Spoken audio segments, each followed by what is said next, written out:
नमस्कार दोस्तों, स्वागत है आपकी अपने YouTube channel yes for study में। आज हम सब फिर एक नए वीडियो के साथ क्लास की शुरुआत करते हैं। आज की आपकी क्लास आपके आने वाले सीटेट एग्जाम के लिए मोस्ट इंपॉर्टेंट है। सीटेट एग्जाम के लिए दोस्तों कोई स्टडी मटेरियल सबसे ज़्यादा महत्वपूर्ण है तो वो होता है आपका प्रीवियस ईयर क्वेश्चन पेपर।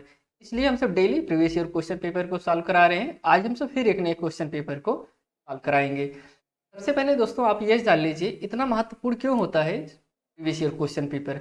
क्योंकि दोस्तों जो सीटेट का एग्जाम होता है वह कंसेप्चुअल बेस पे होता है। इसमें जो क्वेश्चन पूछे जाते हैं आधारित क्वेश्चन पूछे जाते हैं। चार ऑप्शन आपके पास रहते हैं, आपको लगेगा चार के चारों ऑप्शन सही हो सकते हैं और जो कि सही भी रहते हैं, चारों ऑप्शन सही रहते हैं, लेकिन वहाँ पे आपको समझना पड़ेगा चारों ऑप्शन में कौन ऑप्शन सबसे ज़्यादा सही है, वही आपका राइट आंसर होता है। इसलिए आप क्वेश्चन को रटने का ना प्रयास करिए कि हम रट लेंगे पास हो जाएंगे। आपको क्वेश्चन की लैंग्वेज को समझना पड़ेगा। दोस्तों अगर आप इस चैनल पर नए हैं तो चैनल को जरूर सब्सक्राइब करिए और अपने दोस्तों के साथ भी जरूर शेयर करिए। यह चैनल आप सबके लिए सीटेट में जितने सब्जेक्ट हैं सब सब्जेक्ट की थ्योरी क्लासें उपलब्ध करा रहा है, साथ में साथ नए क्वेश्चन को सॉल्व करा रहा है। और जो सबसे महत्वपूर्ण है 2011 से लेके अब तक आपके जितने भी सीटेट के एग्जाम हुए हैं, आप यहाँ पे देख भी रहे होंगे जितने भी एग्जाम हुए हैं सभी previous year question paper daily solve कराए जा रहे हैं। आपको जिस भी सन का प्रीवियस ईयर क्वेश्चन पेपर को सॉल्व करना हो उसका लिंक आपको डिस्क्रिप्शन में मिल जाएगा, वहाँ से जाके आप उस सन का प्रीवियस ईयर क्वेश्चन पेपर को सॉल्व कर सकते हैं। आज जो पेपर हम सब सॉल्व करेंगे वो आपका पेपर 1 है। पेपर 1 के अंतर्गत जो आपका 7 फरवरी 2023 में जो आपका सीटेट का एग्जाम हुआ था, इसी क्वेश्चन पेपर को हम सब सॉल्व करेंगे। इसमें हम सब सीडीपी की बात करें तो सीडीपी को हम सब कवर कर चुके हैं, हिंदी को कवर कर चुके हैं, ईवीएस को कवर कर चुके हैं। आज हम सब मैथ और पेडागोजी के मिला के जो 30 क्वेश्चन होते हैं उसको हम सब कवर करेंगे। आइए चलिए दोस्तों हम सब आगे बढ़ते हैं और क्लास की शुरुआत करते हैं। यहाँ से क्वेश्चन की शुरुआत होती है। जो पहला क्वेश्चन दिया गया है, कह रहे हैं मैं 2000 से छोटी एक 4 अंकों की संख्या हूँ। मेरा पहला अंक बाएं से तीसरे अंक का 1/4 है तथा अंतिम अंक प्रथम अंक का 8 गुना है। यदि प्रथम 3 अंक का योगफल 7 है तो मेरी पहचान कीजिए। देखिए यह क्वेश्चन आप कई प्रकार से सॉल्व कर सकते हैं। चाहे तो हम आपको एक स्टेप बाय स्टेप बताते हैं, लेकिन आप चाहे तो ऑप्शन देख के सीधा सॉल्व कर सकते थे। कौन सा जो है 8 गुना है, कौन सा 4/4 है, या फिर कौन प्रथम और तीसरा अंक योगफल 7 है, आप ऐसे भी सॉल्व कर सकते थे। चलिए हम सब पहले क्वेश्चन को पढ़ते हैं एक एक लाइन। 2000 से छोटी मतलब वह संख्या आपके 4 अंक को होगी जो कि 2000 से छोटी रहेगी। इसके बाद कह रहे हैं कि मेरा पहला अंक बाएं से तीसरे अंक का 1/4 है। इसी यहाँ पे लिखा है 2 4 8 1, मतलब पहला अंक कुछ भी हो वह 1/4 है, चौथे से 1/4 है। इसमें आप देखेंगे मेरा पहला अंक बाएं से तीसरे अंक का 1/4 है। यहाँ पे देखेंगे 1/4 कौन हो रहा है, यहाँ पे 2 है, यहाँ पे 8 है। क्या ये 1/4 हो रहा है? नहीं। सेकंड ऑप्शन मैच कर रहा है, यह हो सकता है, लेकिन थर्ड ऑप्शन यहाँ पहला हो गया तीसरा हो गया, पहला संख्या 1 हो गया तो तीसरी संख्या 2 हो गई, यह भी मैच नहीं कर रही। फोर्थ ऑप्शन यह भी आपका मैच कर रहा है। ऑप्शन आपके पास 2 ऑप्शन कट गए, 2 ऑप्शन बचे हैं। 2 ऑप्शन में आपके दूसरा या चौथा सही होगा। इसमें हम सब इसके बाद जो कह रहे हैं कि तथा अंतिम अंक, दोस्तों हमारा जो अंतिम अंक है प्रथम अंक का 8 गुना है। अंतिम अंक क्या है हमारा 8 है और यहाँ पे 2 है तो यह 8 गुना है। चूंकि यहाँ पे 1 और 2 का 8 गुना तो होगा नहीं, यहाँ पे यह 8 है और यह 1 है, इसका कितना है 8 गुना है। तो मतलब यह नियम एकदम फॉलो कर रहा है ऑप्शन नंबर 4 में। और इसके बाद करें यदि प्रथम 3 अंकों का योगफल 7 है तो प्रथम 3 अंक क्या है 1 2 4 8, ये पूरी संख्या है। इसमें 3 अंकों का योगफल क्या हो रहा है, आप कहेंगे 4 2 6 1 7, मतलब ये तीनों कंडीशन इसमें फॉलो हो रहा है, इसलिए ऑप्शन इसमें 4 थी करेक्ट आंसर। हम सब अगले क्वेश्चन बढ़ते हैं। अगला क्वेश्चन है किसी बाढ़ राहत कैंप में 15 परिवार थे। इन परिवारों में 300 केजी चावल को बांटा जाना है। यदि इस सामग्री को सभी परिवार में समान रूप से बांटा जाता है तो प्रत्येक परिवार को कितना कितना चावल मिलेगा। देखिए टोटल परिवारों की संख्या कितना है 15 है और कितना केजी चावल है, आप कहेंगे 300 केजी चावल है। हमको हर परिवार को एक की वैल्यू निकालना है, एक परिवार को कितना मिलेगा, आप कहेंगे एक परिवार की वैल्यू निकालने के लिए हम कर देंगे 300/15। 15 से काट देंगे, 15 दूना 30, यहाँ पे 1 0 उतर गया तो बराबर क्या हो गया, एक परिवार की वैल्यू कितना निकल के आ गई 20 आ गई। एक परिवार को कितना मिलेगा 20 केजी चावल मिलेगा। 20 केजी किस ऑप्शन में, option first is correct answer. अगले क्वेश्चन चलते हैं। ये दो संख्याओं का जो अनुपात क्या दिया है 11:17 के अनुपात में है, इनका एलसीएम क्या है 4675 है। ये संख्या क्रमशः हैं क्या हो सकते हैं? ऑप्शन है आपके पास, आप चाहें तो ऑप्शन से सॉल्व कर सकते हैं, ये सभी आपके एलसीएम निकाल के चेक कर सकते हैं। अगर जिसका एलसीएम 4675 आता है वो ऑप्शन आपका राइट हो जाएगा, नहीं तो आप इसे यक्स मान के भी निकाल सकते हैं। आप ऐसा करिए 11 यक्स है और यहाँ 17 यक्स है और ये इसका एलसीएम क्या है, इसका एलसीएम 4675 है। अब हमको दोस्तों यक्स की वैल्यू निकालना है, तो हम लिखेंगे यक्स बराबर क्या हो जाएगा, इससे इसमें भाग दे देंगे तो हमको यक्स की वैल्यू पता हो जाएगी 4675 बटे क्या हो गया 11 × 17। इसे आप सॉल्व करेंगे, जो आएगा वह यक्स की वैल्यू आएगा। इसे हम सॉल्व कर लेते हैं। अगर इसको हम सब सॉल्व करेंगे, इसका अगर हम गुणा कर दे रहे हैं 187 आएगा और 187 से अगर 4675 में भाग देंगे 25 आएगा। हमारे पास यक्स की वैल्यू क्या आ गई, यक्स बराबर हमारे पास आ गया 25 आ गया। अब हमको 11 में क्या करिए 11 गुणे 25 कर दीजिए, जो आएगी वो पहली संख्या हो गई और इसके बाद 17 है, 17 गुणे 25 कर दीजिए, जो आएगी वह दूसरी संख्या हो गई। आप यहाँ पे गुणा कर सकते हैं, 11 पचे 55 55 आ गया और आपके पास हासिल कितना लग गया 5 लग गया, फिर 11 दूना 22। अब यहाँ पे दोस्तों 22 है, 22 में 5 जोड़ देंगे आप कहेंगे 27। 275 किस में मैच कर रहा है, आप कहेंगे 275 सेकंड में भी मैच कर रहा है, तो मतलब अगली संख्या 4 से 25 होगी। आप इस प्रकार से भी सॉल्व कर सकते हैं। अब अगर आप चेक करना चाहते हैं कि हमने जो सॉल्व किया वो सही है कि नहीं सही है, आप 275 और 4 से इसका एलसीएम निकाल लीजिए। आपका एलसीएम कितना आएगा 4675 आएगा। आप इसी को ट्राई करिए। आइए चलिए हम सब अगले क्वेश्चन बढ़ते हैं। अगला क्वेश्चन है 10 अंकों की एक संख्या है। 10 अंकों की कौन सी संख्या है दोस्तों, संख्या लिख दे रहे हैं 77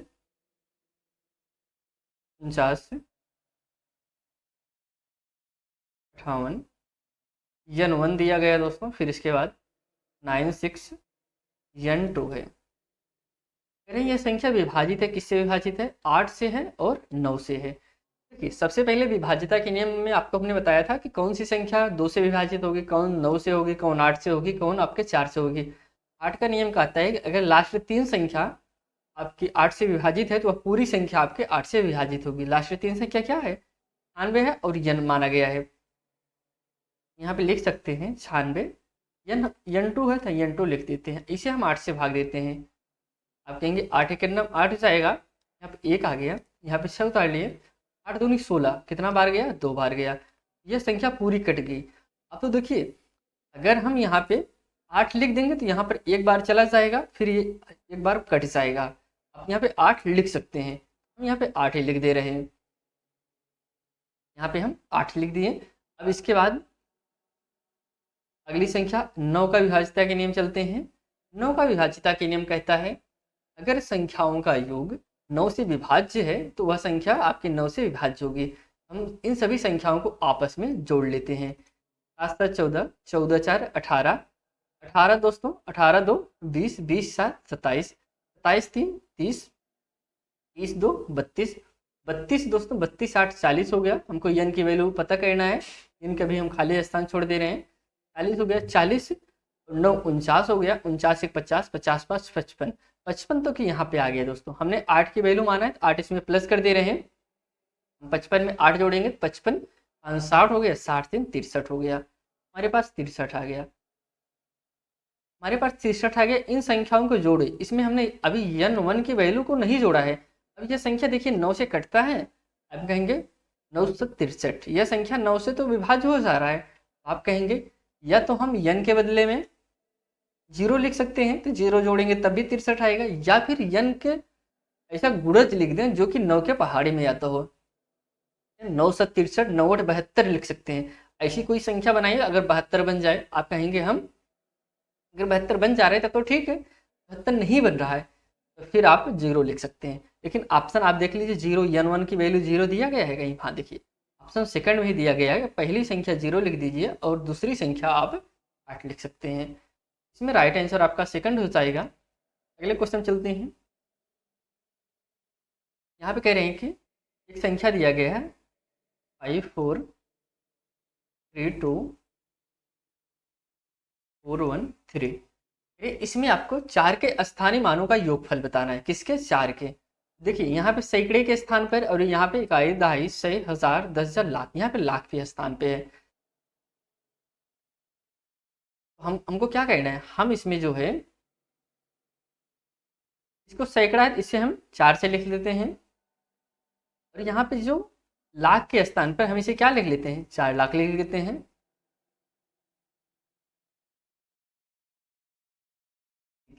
यह स्थानीय मान हो गया इन दोनों का, 4 4 का। अब इसे जोड़ना है। जोड़ने के लिए क्या करेंगे? आप 0 के नीचे 0 लिख देंगे, 0 के नीचे 0, यहाँ पे 4 है, 4 लिख दें, फिर यह 0 उतार लेते हैं, यहाँ पे 0, यहाँ पे 4। हमारे पास राइट आंसर क्या आ गया? स्थानीय मानों का योगफल क्या हो जाएगा? आप कह सकते हैं कि 4 लाख 4 से। तो इसमें 4 लाख 4 से कहीं दिख रहा है?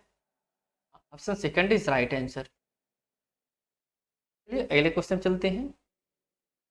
अगला क्वेश्चन आपको बताना है 5 अंकों की सबसे छोटी संख्या तथा 4 अंकों की सबसे बड़ी संख्या का योगफल बताना है। देखिए 5 अंकों की सबसे छोटी संख्या आपके बताना है। 5 अंकों की सबसे छोटी संख्या आप 1 लिखिए, उसके बाद 4 जीरो बढ़ा दीजिए। यह आपके 5 अंकों की सबसे छोटी संख्या हो गई। अगर इसमें आप एक भी संख्या कम करते हैं तो यह आपकी 4 अंकों की सबसे बड़ी संख्या बन जाएगी। अगर एक भी अंक इसमें प्लस कर देंगे तो यह आपकी जो है 5 अंकों की बड़ी संख्या हो जाएगी, क्योंकि यह जो है 5 अंकों की, अब इससे छोटी संख्या आप 5 अंकों की नहीं लिख सकते हैं। इसके बाद करें 4 अंकों की सबसे बड़ी संख्या। 4 अंकों की जो सबसे बड़ी संख्या है कितना होता है? आप कहेंगे बड़ी संख्या निकालने के लिए हम 9 9 9 लिखते हैं। यहाँ पे लिख ले रहे हैं 9 9 9, ये 4 अंक हो गया। इसे हम प्लस कर ले रहे हैं 9 9 9 9। आप देखिए 19 किस में है? Option fourth is correct answer. आइए हम सब अगले क्वेश्चन चलते हैं। अगला जो क्वेश्चन है, 5 सही 1/3 माइनस 2 सही 2/3 सम कोण का मान बराबर है। दोस्तों सम कोण का मान हम किसके बराबर है? ये पहले सबसे पहले आप समझिए सम कोण। सम कोण मतलब क्या होता है? 90 अंश। ये चीज़ आप जानते हैं, तो ठीक है। अब हम इसको पहले सॉल्व कर लेते हैं। यहाँ पे दिया गया है 5 सही 1/3 माइनस 2 सही 2/3। इसे अगर हम सब सॉल्व करेंगे 5 3 15, इसका इसमें गुणा होता है दोस्तों, इसे गुणा कर दीजिए। 5 3 15, इसमें प्लस कर दीजिए, 15 1 16। आप लिख सकते हैं नीचे 16/3। यहाँ पे देखिए 3 दूनी 6, 6 2 8, आप लिख सकते हैं 8/3। जब इसका हर बराबर है तो आप सीधा सीधा घटा दीजिए, इसमें और कुछ नहीं करना है। आप घटा देंगे तो 8/3 आएगा। ये चाहे तो आप इसमें, हमको समकोण निकालना है तो समकोण का मान क्या होता है? 90 डिग्री होता है। 90 में इसका गुणा करेंगे तब भी आंसर आपका आ जाएगा।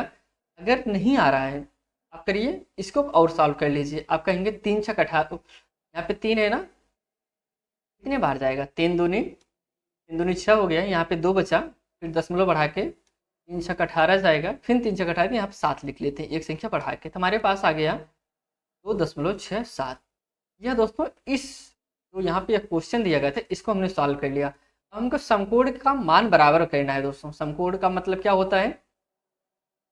इसका गुणा कर दीजिए 90 डिग्री से, कितना आएगा? 9 दूनी 18। यह दोस्तों आपका 1 से 35 आएगा। कितना आएगा? 1 से 35 आएगा। एक मिनट दोस्तों, 1 से 35 नहीं, सॉरी सॉरी, यहाँ पे आएगा। देखिए इसका हम गुणा करके ही आपको बता देते हैं। 2.67, इसके अगर हम 90 में गुणा करेंगे 240 आएगा दोस्तों। अभी बताते हैं। यहाँ पे इसको 0 हो गया, 0 हो गया, 0 हो गया, फिर 9 9 7 63 के 3 हो गया, हासिल आपका 6 लग गया। 9 6 54, 54 और 6 दोस्तों 60 हो गया। 60 में 0, फिर आपका हासिल 6 लग गया।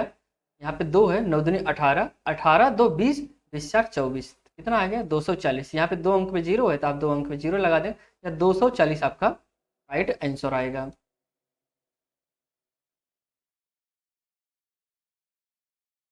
अब 2 अंक में 0 लग गया, 240 इज करेक्ट आंसर। आइए हम सब अगले क्वेश्चन में चलते हैं। एक पतंग में सममित रेखाओं की संख्या बताइए। देखिए सममित रेखाओं से आपके एग्जाम में हर बार क्वेश्चन पूछे जाते हैं। सममित मतलब होता है जैसे कोई चीज है, आप उसे बराबर भागों में काट दें तो बराबर आए, तो वही आपकी सममित रेखाएं होती हैं। एक पतंग का पहले स्ट्रक्चर आपको हम बताते हैं, यह पतंग का स्ट्रक्चर होता है।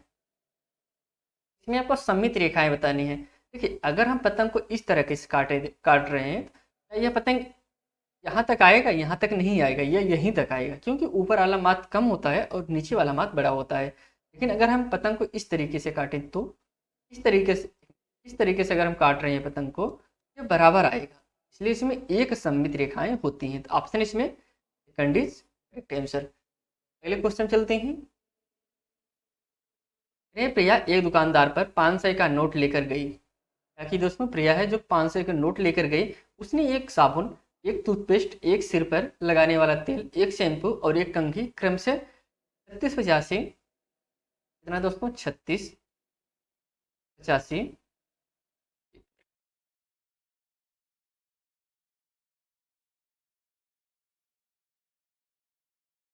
क्या क्या दोस्तों 36, इसके बाद है 85, उसके बाद 110 है, 160 है, 13 है। कितने रुपए को सामान खरीदी? उसने दुकानदार को 500 का नोट दिया। कितना दिया दोस्तों 500 का नोट दिया। उसने 95 रुपये वापस किए। किसी ने दुकानदार ने उसे 95 रुपये वापस किया। अब उसने जांचा कि पाया कि इसमें क्या गलती है, क्या वह दुकानदार सही वापस किया या फिर 1 रुपये कम दिया या 1 रुपये ज़्यादा दिया, यह वापस राशि सही है या फिर 9 रुपये कम दिया गया। इसे आप जोड़ेंगे, पहले जोड़िए इसे। 5 5 10, 10 1 11, 11 3 दोस्तों 14, 14 की आप 4 लिख देंगे। हासिल आपके पास 1 लग गया। 8 2 10, 10 1 11, 11 1 12, 12 12 1 13, 13 6 19, 19 1 20, 20 की 0, हासिल लगा 2। फिर इसके बाद 1 1 2, 2 2 4। हमारे पास 4 से 4 रुपए का उसने सामान लिया और दुकानदार ने उसे वापस कितना किया था? दुकानदार ने उसे वापस किया था 95 रुपये। अब कहेंगे अगर उसने 95 रुपये वापस किया तो हमारे पास 4 से 4 रुपये हमने सामान ले लिया, 95 रुपये उसने वापस किया। इसमें प्लस करिए, देखिए क्या आ रहा है 5 4 9, यहाँ पे 9, यहाँ पे 4। देखिए वो कितने पैसे हो रहे हैं, 4 से 99 रुपये हो रहे हैं। उसने 1 रुपये कम वापस किया।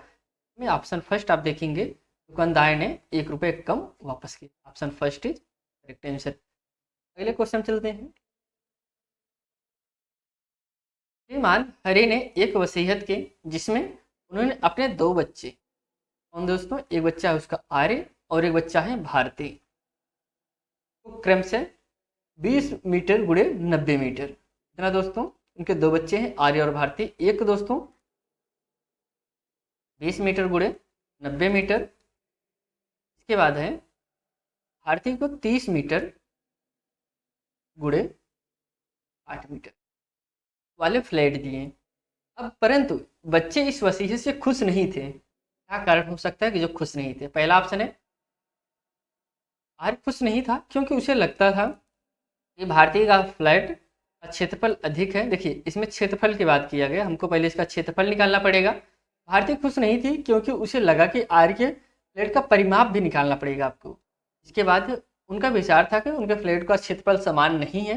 उसके बाद है अगला ऑप्शन, आर्य खुश नहीं था कि क्योंकि उसे लगा कि भारतीय के फ्लैट का परिमाप अधिक है। देखिए इसमें 2 चीज़ आपको निकालना है। एक आपको निकालना है परिमाप निकालना है और एक निकालना है आपको क्षेत्रफल। सबसे पहले हम क्षेत्रफल अगर निकालें, इसका इसमें गुणा कर देते हैं तो यहाँ पे 0 है, 2 0 है, 9 दूनी 18, इसका क्षेत्रफल आपका आ जाएगा 18 से। इसके बाद है 6 12 छत्रिक 18, इसका भी क्षेत्रफल क्या आ गया 18 से। कहने का तात्पर्य जो क्षेत्रफल है वह दोनों का बराबर है। इसमें क्षेत्रफल से संबंधित कौन कौन से ऑप्शन थे वो आपके गलत हो जाएंगे। इसमें क्षेत्रफल की बात किया गया, इसमें किया गया है। अब हमको परिमाप निकालते हैं। परिमाप निकालने के लिए आपको पता होगा हम सब लगाते हैं। यह दोस्तों लंबाई चौड़ाई इसका हो गया, तो हम लिखेंगे 2 गुणे लंबाई क्या है 20 प्लस 90, यह तो हो गया आर्य का। और इसके बाद अगर हम सब बात करें तो भारतीय का 2 गुणे 30 प्लस 60 का। अगर इसे आप जोड़ेंगे, यहाँ 90 है, यहाँ 20 है, 90 20 1 से 10, 1 से 20, 1 से 10 में जब 2 का गुणा करेंगे कितना आएगा? 1 से 10 का डबल कितना होता है? 1 से 10 का डबल 220 हो गया। इसका परिमाप कितना आ गया? आर्य का 220 आ गया। और भारतीय का परिमाप कितना आया? 90 हो गया। 90 का दूना करेंगे कितना आएगा? 90 दूना 180। इसका जो परिमाप आ गया, परिमाप 180 आ गया।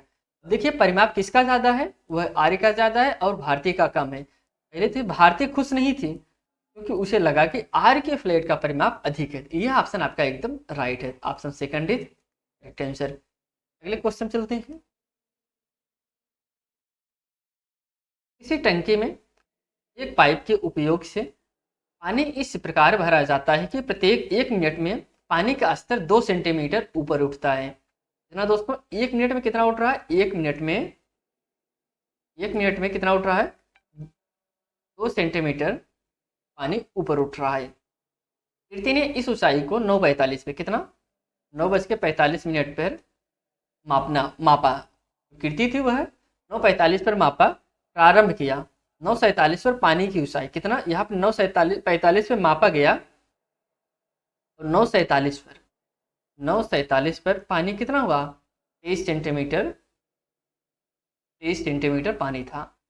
देखिए इसके बाद पानी का स्तर की ऊंचाई 9:40 AM पर क्या थी, हमको बताना क्या है, 9:40 पर उसकी ऊंचाई क्या थी।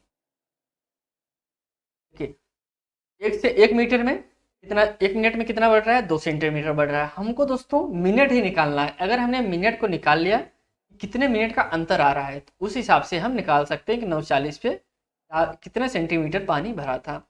9:40 पे उसने कितने समय में मापा, 9:45 में नापा और 9:45 पे 23 सेंटीमीटर पानी था। उसने नापा कितने पे, 9:45 पे नापा और पानी कितना था, 23 सेंटीमीटर था। 1 मिनट में कितना सेंटीमीटर जा रहा है, 1 मिनट में जा रहा है 2 सेंटीमीटर पानी बढ़ रहा है। इसमें हमको बताना क्या है, बताना है कि 9:47 और हमको 9:40 पे बताना है, तो 40 और 47 के बीच में कितना अंतर आ रहा है, आप कहेंगे 7 अंक अंतर है। 9:47 पर क्या था, 23 सेंटीमीटर पानी भरा था। 9:47 पर हमको 40 निकालना है, तो 40 में अंतर कितना आ रहा है, 7 मिनट का अंतर आ रहा है। कितना, 7 मिनट का। आपको पता होगा 1 मिनट बराबर 2 सेंटीमीटर, 7 मिनट बराबर कितना हो गया, 14 सेंटीमीटर। मतलब 7 मिनट में 14 सेंटीमीटर पानी ऊपर गया। हमको 9:47 पे कितना सेंटीमीटर पानी था, आप कहेंगे 23 सेंटीमीटर पानी भरा था। हमको इसमें से माइनस कर देते हैं, कितना, 23 सेंटीमीटर। इसमें आप माइनस करेंगे, यहाँ पे 13 आएगा, 13 में से 4 गया 9 और यहाँ पे कट गया 9 सेंटीमीटर आपका 9:40 पे पानी था और जो कि 9:47 पर आपका 23 सेंटीमीटर पानी बढ़ जाएगा। तो यह ऑप्शन आपका इसमें फर्स्ट ऑप्शन सही होगा, 9 इज करेक्ट आंसर। अगले क्वेश्चन चलते हैं। इसमें कह रहे हैं कि किसी स्कूल की एक कक्षा में 25 विद्यार्थियों के रक्त समूह नीचे दिए गए। कितने विद्यार्थी हैं, टोटल 25 विद्यार्थी हैं, ये वो ऐसे करके दिया गया है ओबी तक।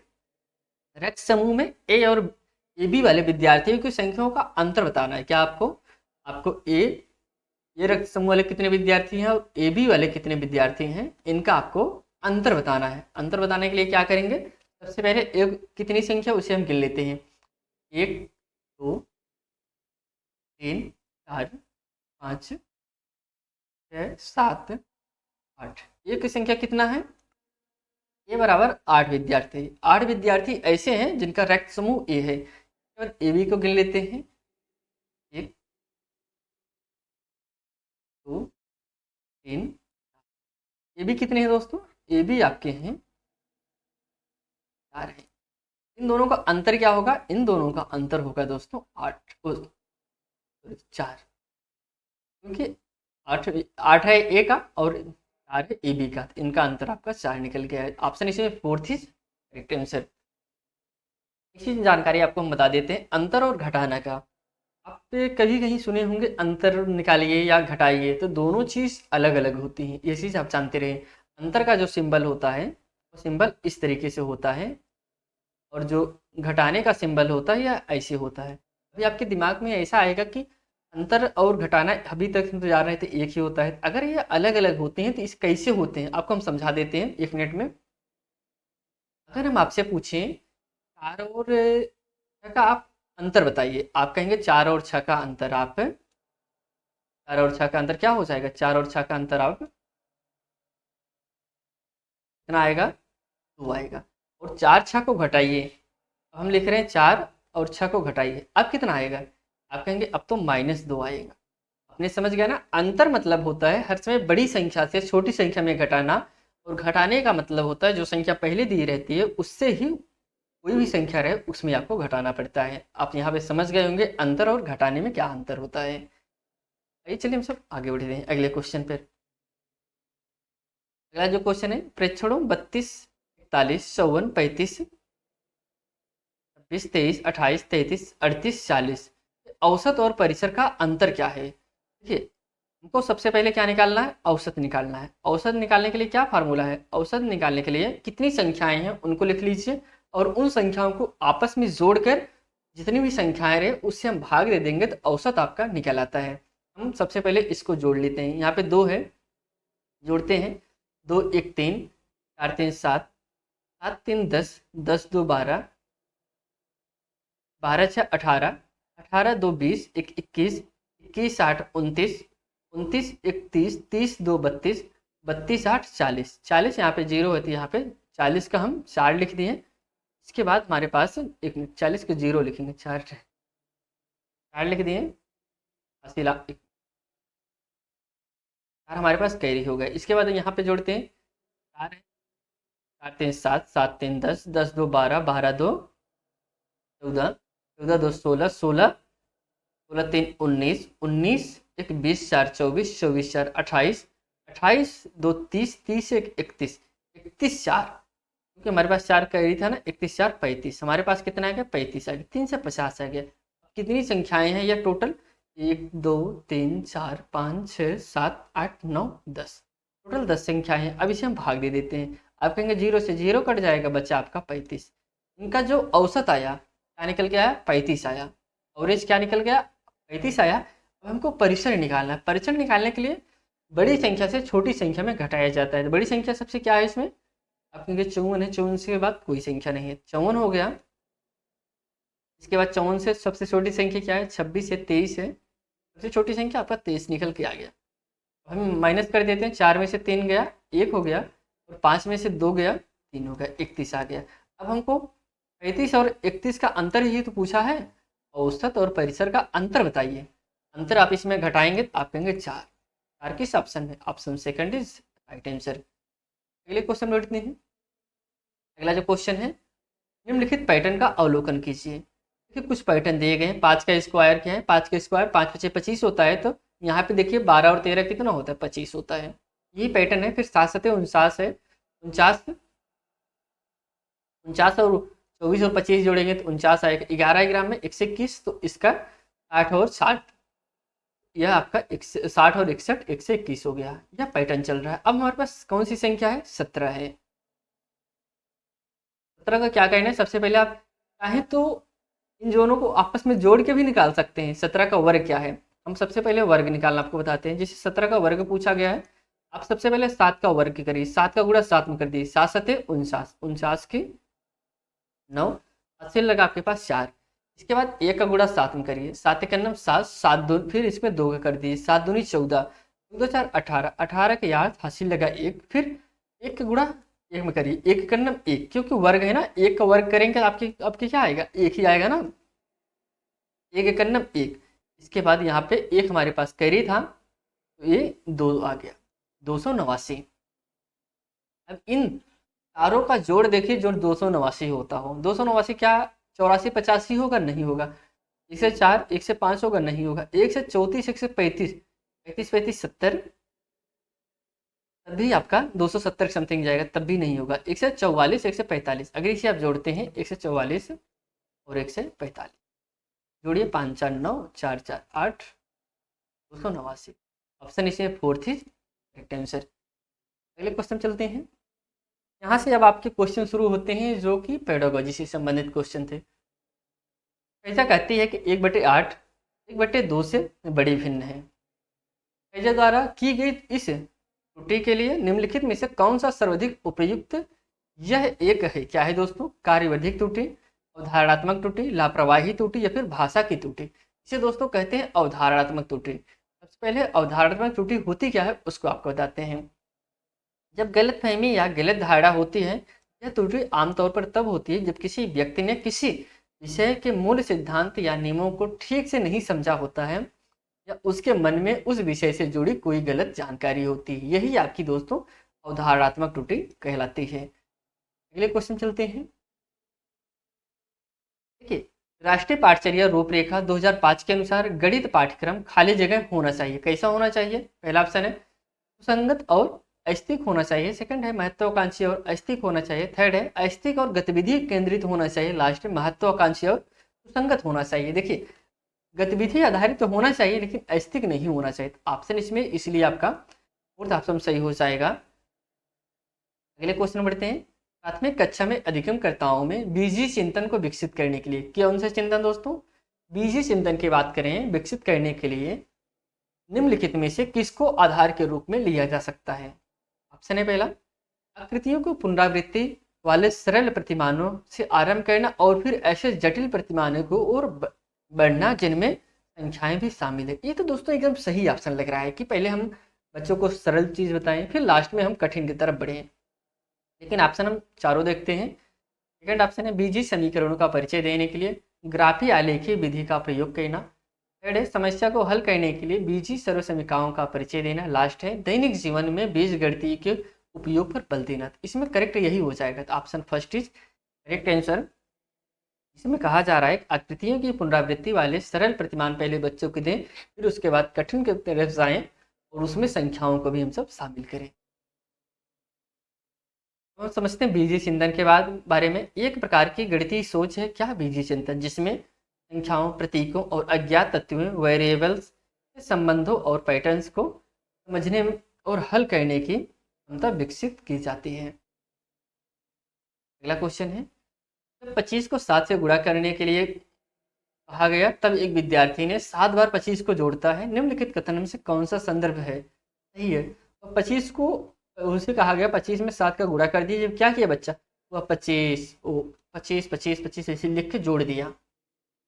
यह कौन सा संदर्भ यह इंडिकेट कर रहा है? पहला ऑप्शन है अनौपचारिक युक्तियों के बजाय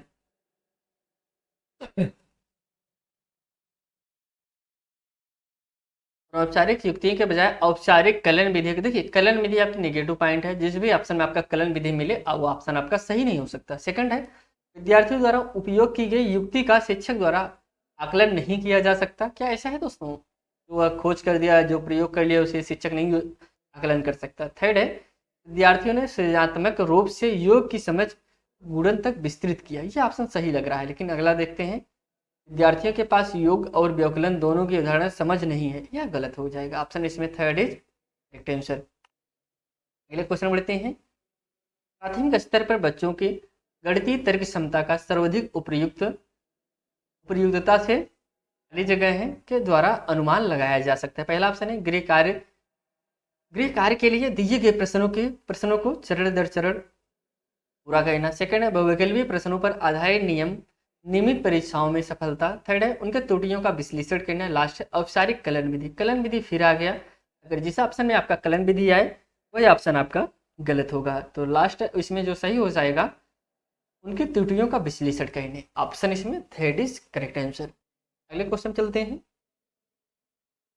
राष्ट्रीय पाठचर्या रूपरेखा 2005 के अनुसार निम्नलिखित में से कौन से गणित में भय और असफलता के लिए उत्तरदायी है? दोस्तों किसकी बात करें? गणित में भय और असफलता की बात करें। ऑप्शन है पहला कुछ कथन है प्रतीकात्मक भाषा का प्रभुत्व। सेकंड है गणित की संचायी प्रकृति। थर्ड है जेंडर विशिष्ट योग्यता। लास्ट है रचनात्मक आकलन तकनीकी प्रणालियां। सही विकल्प का चयन कीजिए। ऑप्शन है पहला केवल डी सही है। सेकंड ऑप्शन है ए और बी सही है। थर्ड ऑप्शन है ए और सी सही है। लास्ट ऑप्शन है ए और थर्ड ऑप्शन बी और सी है और थर्ड और लास्ट ऑप्शन है ए और सी सही है। इसमें जो करेक्ट आंसर हो जाएगा ए और बी इज राइट आंसर। मतलब second option is correct answer. अगले क्वेश्चन चलते हैं। एक आयत में किसी समांतर चतुर्भुज का क्षेत्रफल निकालते हुए सबसे सामान्य एक रूपांतरण जो शिक्षक इन आकृतियों के क्षेत्रफल के सूत्रों को संबंधित करने के लिए करता है वह है दोस्तों क्या है? पहला ऑप्शन है पलटना। सेकंड ऑप्शन है घूर्णन। थर्ड ऑप्शन है यह रूपांतरण संभव नहीं है। लास्ट है स्थानांतरण। इसमें जो करेक्ट आंसर फर्स्ट ही हो जाएगा यह पलटना। Option first is correct answer. अगले क्वेश्चन चलते हैं।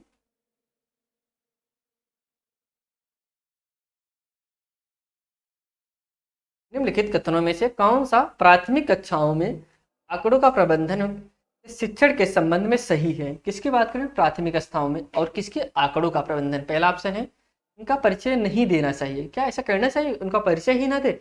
आप कहेंगे ऐसा नहीं करना चाहिए, यह ऑप्शन आपका गलत हो जाएगा। सेकंड है यह अंगणिती और ज्यामिति में गणितीय अवधारणाओं से संबंध नहीं है। थर्ड है प्राथमिक कक्षाओं में अनौपचारिक रूप से परिचय दिया जा सकता है क्योंकि प्राथमिक कक्षाओं के विद्यार्थी इसे अपने दैनिक जीवन अनुभव से जोड़ सकते हैं। यह ऑप्शन आपका सही है। लेकिन फोर्थ ऑप्शन देखते हैं, यह उच्च संज्ञानात्मक कौशल की अपेक्षा रखता है और प्राथमिक कक्षाओं में विद्यार्थियों के पास यह गलत हो सकता है। ऑप्शन इसमें third option is correct answer.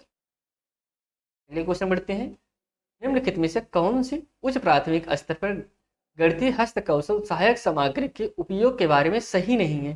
जो सही नहीं है वही आपका राइट आंसर होगा। ऑप्शन है इसमें पहला,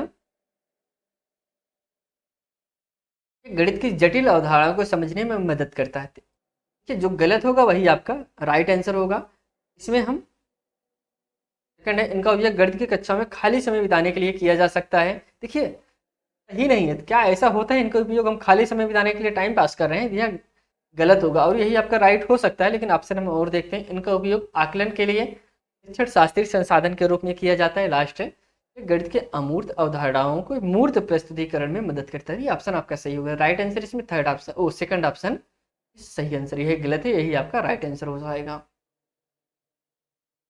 अगले क्वेश्चन बढ़ते हैं। 2 सेंटीमीटर लंबे लचीले फीते को 5 सेंटीमीटर और खींचा जाता है। लचीले फीते की नई लंबाई क्या है? हेमलता अपनी कक्षा में विद्यार्थियों के समकक्ष उपयुक्त इबारती सवाल प्रस्तुत करती है। मूल अवधारणा जिसकी ओर वह संकेत कर रही वह है क्या दोस्तों? योग है, अनुपात है, गुणन है या फिर समानुपात है? आप कहेंगे यह क्या है? यह आपका योग है। ऑप्शन इसमें फर्स्ट इज करेक्ट आंसर। अगले क्वेश्चन बढ़ते हैं।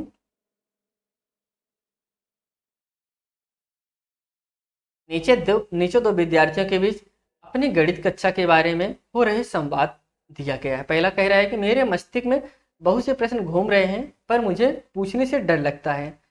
एक बच्चा कह रहा है। सेकंड बच्चा कह रहा है मैं गणित के प्रश्न पूछने में बहुत डरती हूँ क्योंकि मुझे लगता है कि यदि वे गलत होते हैं तो कहीं मैं बेवकूफ़ ना कहला जाऊँ। यह संवाद क्या प्रदर्शित करता है? अगर ऐसा कोई बच्चा कह रहा है तो यह किस चीज़ को प्रदर्शित कर रहा है? ऑप्शन है पहला अध्यापक केंद्रित कक्षा। सेकंड है देखिए अध्यापक केंद्रित कक्षा तो होगा दोस्तों। अगर अध्यापक केंद्रित कक्षा नहीं रहती तो फिर कोई बच्चा आपके क्लास में डरेगा नहीं।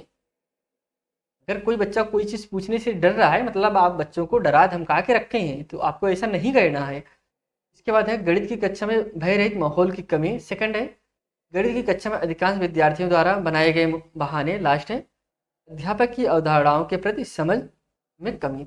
ऑप्शन है ए और सी सही है। सेकंड है बी और डी सही है। थर्ड है केवल सी सही है। लास्ट ऑप्शन है ए और बी सही है। इसमें जो करेक्ट आंसर फोर्थ ही हो जाएगा। इसमें ए और बी इज करेक्ट आंसर। अगला है राष्ट्रीय शिक्षा नीति एनईपी 2020 किसकी बात करें? एनईपी की बात करें। एनईपी 2020 के अनुसार गुणवत्ता शिक्षा प्रदान करने और बच्चों को स्वतः अधिगमकर्ता बनाने के लिए महत्वपूर्ण सिद्धांत है। क्या है दोस्तों? पहला ऑप्शन है यह सीखना कि क्या सीखना है। सेकंड है यह सीखना कि कहाँ से सीखना है। थर्ड है यह सीखना कि कैसे सीखना है। लास्ट है यह सीखना कि किससे सीखना है। एनईपी किस पे जोर देता है? आप कहेंगे एनईपी जोर देता है यह सीखना कि कैसे सीखना है। तो ऑप्शन इसमें थर्ड इज करेक्ट आंसर। अगले क्वेश्चन चलते हैं। एक शिक्षक के लिए अनुमान के शिक्षण के समय निम्नलिखित में से क्या महत्वपूर्ण है? क्या अनुमान की बात करें? पहला ऑप्शन है शिक्षक को यह समझना चाहिए कि अनुमान लगाने का एक ही श्रेष्ठ मार्ग है। क्या ऐसा ही है दोस्तों? एक ही श्रेष्ठ मार्ग होता है अनुमान लगाने का? आप कहेंगे नहीं। इसके बाद है क्या महत्वपूर्ण है उसको बताना है। शिक्षक को उन विद्यार्थियों के उत्तर की उपेक्षा करनी चाहिए। आपको किसी भी बच्चे की उत्तर की उपेक्षा नहीं करनी चाहिए। तो ऑप्शन सेकंड भी आपका गलत हो जाएगा। शिक्षक को उन विद्यार्थियों को प्रोत्साहित करना चाहिए जिनका अनुमान सबसे निकट है। आप सिर्फ वही बच्चों को प्रोत्साहित करेंगे जो बच्चे अपने आंसर की तरफ पहुंच गए हैं या फिर पहुंच रहे हैं, ऐसा नहीं। फोर्थ है शिक्षक के विभिन्न यथोचित उत्तर के परास रेंज के लिए अवसर प्रदान करने चाहिए। तत्पश्चात उन पर चर्चा करनी चाहिए। Option fourth is correct answer. अगले क्वेश्चन चढ़ते हैं। गणित में नैदानिक परीक्षण का प्राथमिक उद्देश्य क्या है? नैदानिक परीक्षण क्या होता है? नैदानिक परीक्षण की अगर हमसे बात करें, यह एक ऐसी प्रक्रिया है जो शिक्षण प्रक्रिया के आरंभ में, जब हम शिक्षण प्रक्रिया आरंभ करते हैं तब इस प्रक्रिया का यूज करते हैं। किसी नए पाठ या विषय के शुरू होने से पहले की जाती है ताकि शिक्षक को यह पता चले कि छात्र की वर्तमान समझ और क्षमता का स्तर क्या है। ऑप्शन है पहला, माता पिता को बच्चे के लिए घर पर ट्यूशन रखने के लिए बल देना चाहिए। क्या ऐसा करना चाहिए? माता पिता से कहिए कि बच्चों को घर पे ट्यूशन लगा दिया, गलत हो जाएगा। बच्चों के रिपोर्ट कार्ड बनवाना। सेकंड है, गणित में बच्चे की सीखने की रह गई कमियों को समझना। लास्ट है, बच्चों की कक्षा में विभिन्न खंडों का सेक्शन में बांटना। आप बच्चों को सेक्शन में नहीं बांट सकते। ऑप्शन इसमें थर्ड इज करेक्ट आंसर होगा। उनकी जो कमियां रह गई हैं उसे आप पता करिए और उसे आप दूर करिए। अगले क्वेश्चन और लास्ट क्वेश्चन पे बढ़ते हैं। गणित की कक्षा में एक विद्यार्थी कहता है कि एक वर्ग, एक समांतर चतुर्भुज और एक आयत दोनों हैं। आगे कहता है कि सारे आयत भी समांतर चतुर्भुज होते हैं। वे हेले के ज्यामितीय चिंतन के सिद्धांत के अनुसार विद्यार्थी ज्यामितीय चिंतन के किस स्तर पर है? पहला ऑप्शन है संबद्धता, सेकंड ऑप्शन है विश्लेषण, थर्ड ऑप्शन है दृश्यीकरण, लास्ट है स्वसिद्धि। ऑप्शन इसमें फर्स्ट सही हो जाएगा, संबद्धता इज करेक्ट आंसर। आज हम सब दोस्तों जो आपके 7 फरवरी 2023 में सीटेट का एग्जाम हुआ था, मैथ के 30 क्वेश्चन कवर किए जो कि आपके आने वाले सीटेट एग्जाम के लिए बहुत ही महत्वपूर्ण थे। अगर आप इस चैनल पर नए हैं दोस्तों तो चैनल को जरूर सब्सक्राइब करिए और अपने दोस्तों के साथ भी जरूर शेयर करिए। इसके साथ दोस्तों धन्यवाद।